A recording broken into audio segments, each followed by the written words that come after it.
Today নির্বাচনের কোনো পরিবেশ নাই, রাষ্ট্রের কোনো নিয়ন্ত্রণ নাই, রাষ্ট্রের উপর সরকারের কোনো নিয়ন্ত্রণ নাই, প্রশাসন পুলিশ সব মিলিয়ে যে একটি হলিস্টিক অ্যাপ্রোচ সেটি আমরা দেখতে পাচ্ছি না। এরকম ভঙ্গুর একটি রাষ্ট্র ডে টু ডে ওয়ার্কস করাই খুব কঠিন, সেখানে নির্বাচন তো অনেক বড় যজ্ঞ। নির্বাচনে 18 লক্ষ সরকারি কর্মচারী সবাইকে ইনভলভ করতে হবে। আমরা ব্যক্তিগতভাবে মনে করি অ্যাজ অফ টুডে নির্বাচনে কোনো পরিবেশ সৃষ্টি করতে সরকার সচেষ্ট হয়নি। তবে সরকার বলেছে তারা নতুন ইনিংস শুরু করছে আজ থেকে। আমরা দেখতে চাই এই নতুন ইনিংসের ব্যাটিং কেমন হয়, বোলিং কেমন হয়, ফিল্ডিং কেমন হয়। এগুলো দেখার পরেই আমরা নির্বাচনের ব্যাপারে সঠিক মন্তব্য করতে পারবো। তবে আমার মনে হচ্ছে সরকার এতদিন নির্বাচনের করার ব্যাপারে বা নির্বাচনের পরিবেশ সৃষ্টির ব্যাপারে কোনো সচেষ্ট ছিল না। এখন থেকে যদি সচেষ্ট হয়, হয়তো বা 6 মাসে পরিবেশ করা সম্ভব। সেটি সদিচ্ছার উপর নির্ভর করবে। আমরা মনে করি সরকারের সদিচ্ছা এবং সক্ষমতা সুষ্ঠু নির্বাচন করা থাকতে হবে, দুটোই থাকতে হবে, সক্ষমতা এবং সদিচ্ছা। একটি অন্যায় তো হচ্ছে, জাতীয় পার্টি একটি নিবন্ধিত দল, কিন্তু আমাদেরকে মিটিং মিছিলে সর্বদা বাধা দেওয়া হয়। ইলেকশন কমিশন, যার সবচেয়ে বড় স্টেক হোল্ডার হচ্ছে আমরা, যা নিবন্ধিত দল, ইলেকশন কমিশন অনিবন্ধিত দলের সাথে বসতে স্বাচ্ছন্দ্য বোধ করে, কিন্তু নিবন্ধিত দল হিসেবে আমাদেরকে ডাকে না অথবা আমাদের মতামত দেওয়া হয় না। নির্বাচনে লেভেল প্লেইং ফিল্ড না থাকার এটি তো একটি বড় নিদর্শন। এক্ষেত্রে সরকারকে অবশ্যই খোলা মন নিয়ে ফ্যাবুলাস ইলেকশন করার জন্য সকলকে অনবোর্ড আনতে হবে। সকলকে অনবোর্ড আনতে না পারলে নির্বাচনটা গোড়া থেকেই প্রশ্নবিদ্ধ থেকে যাবে, প্রক্রিয়াটাও প্রশ্নবিদ্ধ হবে এবং দেশও সংঘাতের দিকে যাবে। আমাদেরও অনেক ভুল আছে, দোষ আছে, সকল দলেরই ভুল আছে, দোষ আছে। 14 সালে আমরা জেনুইনলি ইলেকশন বর্জন করেছিলাম, আমাদের এই টেবিলে যারা আছেন সকলেই বর্জন করেছিলেন এবং এরশাদ স্যার দেশকে, গণতন্ত্রকে বাঁচানোর জন্য এরশাদ স্যার এবং জিএম তাদের নিজের জীবনের ঝুঁকি নিয়ে উনি 14 সালে বর্জন করেছিলেন। পরে ওনাকে সিএমএইচে নিয়ে আটক করে রাখা হয়েছিল এবং এরপরে 18 সালের যে ভোটটি হয় সেখানে সকলেই অংশগ্রহণ করেছিল, সেটিও প্রশ্নবিদ্ধ ইলেকশন, আমি অস্বীকার করব না। আমরা এখন সামনে জনগণ যেটা চাবে সেই জনগণের মনের ভাষায় কথা বলে রাজনীতি করতে চাই। পাশাপাশি বিগত জুলাই আন্দোলনের কারণে স্বাভাবিকভাবেই দেশের তারুণ্যের একটি এম্পাওয়ারমেন্ট ঘটেছে। এই Tarun youth mind, student mind কি ভাবছে, এই তারুণ্যের স্পিরিটটাকে ধারণ করে আমরা দলটা সাজাবো, রাঙাবো এবং নবরূপে জাতীয় পার্টি উন্মোচিত হচ্ছে।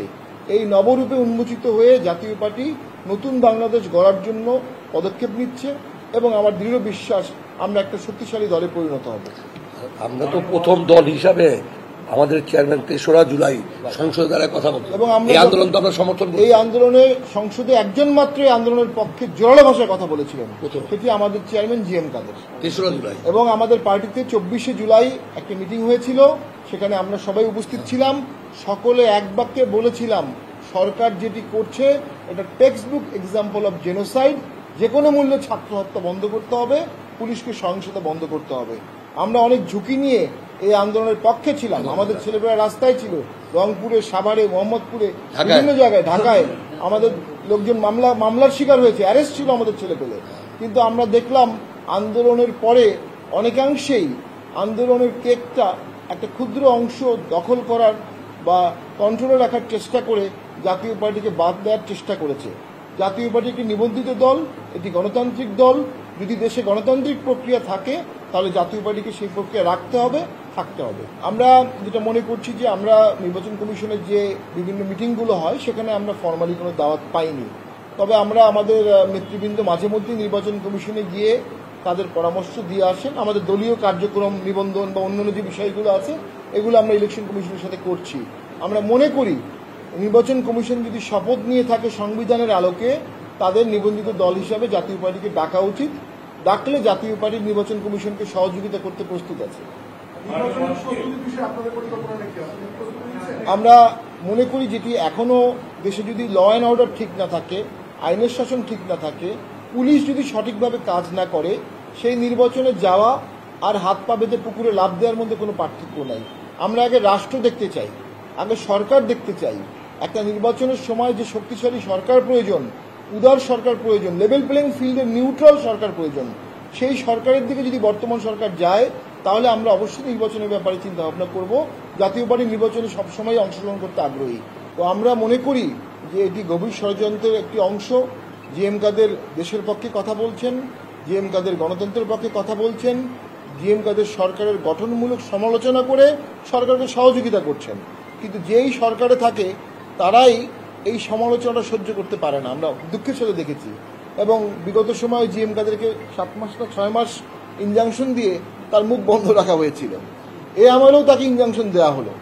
রাজনীতিবিদের মুখ বন্ধ করার যে একটি অপসংস্কৃতি বিগত সরকারে আমরা দেখেছিলাম, তার ধারাবাহিকতা কি এখনো চলছে?